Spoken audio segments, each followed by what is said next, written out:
Olha, e hoje é uma pergunta, Marcos.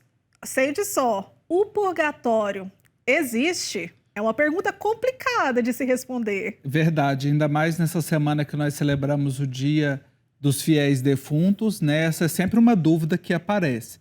Então, Vanessa, quem vai responder para a gente essa dúvida é o padre Luiz Henrique Brandão. Vamos conferir.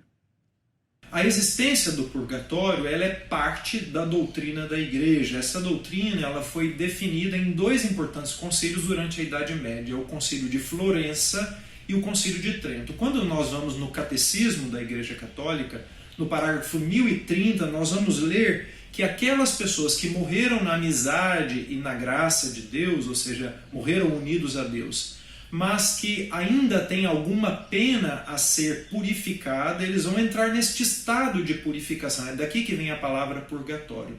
Purgar significa justamente purificar. Então vão entrar neste estado de purificação até estarem completamente purificados para entrarem na visão de Deus. Ou seja, quem está no purgatório, nesse estado de purificação, já tem a sua salvação garantida, mas precisa de uma etapa de purificação que antecede a entrada nessa comunhão definitiva com Deus. E por que se dá isso?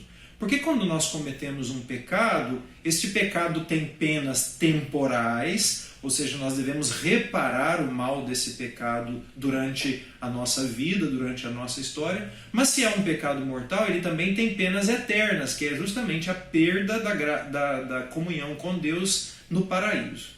Quando nós nos confessamos, a nossa confissão vai perdoar estas penas eternas, ou seja, nós recuperamos a comunhão com Deus e podemos entrar na visão dele, mas não purifica as penas temporais. E estas penas nós as purificamos através das nossas orações, das penitências, das indulgências. E se alguma pena temporal não é purificada ao longo da nossa história, é justamente através do purgatório, ou desse estado de purificação, que nós vamos nos tornar puros para entrarmos na comunhão definitiva com Deus no céu.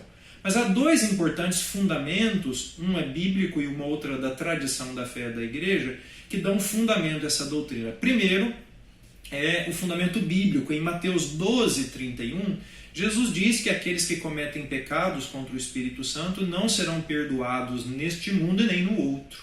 Isso significa que existe uma purificação que pode acontecer neste mundo e no outro mundo também. Então daqui se pode tirar de que há esta purificação depois da nossa morte, a qual a Igreja chamou de purgatório. E há um adágio antigo, e esse é o segundo fundamento, há um adágio antigo na Igreja que em latim se diz lex orandi, lex credendi, ou seja, a lei da oração também é a lei da fé.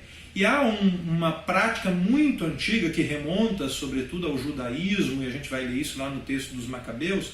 Há uma prática muito antiga na Igreja de rezar pelos mortos. Por exemplo, nós mandamos celebrar a missa de sétimo dia ou nos aniversários de falecimento, rezamos por aqueles que faleceram. E rezamos justamente na esperança de que eles vão ser purificados depois da morte daquelas penas que eles não foram purificados antes da morte. Então, esta lei da oração tão antiga na Igreja reflete a nossa fé. A fé na existência deste estado de purificação depois da morte que nós chamamos de purgatório. Olha aí, o padre Luiz Henrique nos ensinando, nos ajudando a compreender um pouco dessa doutrina, né? Que é complexa, mas que nos ajuda a fazer o nosso processo de crescimento, de amadurecimento.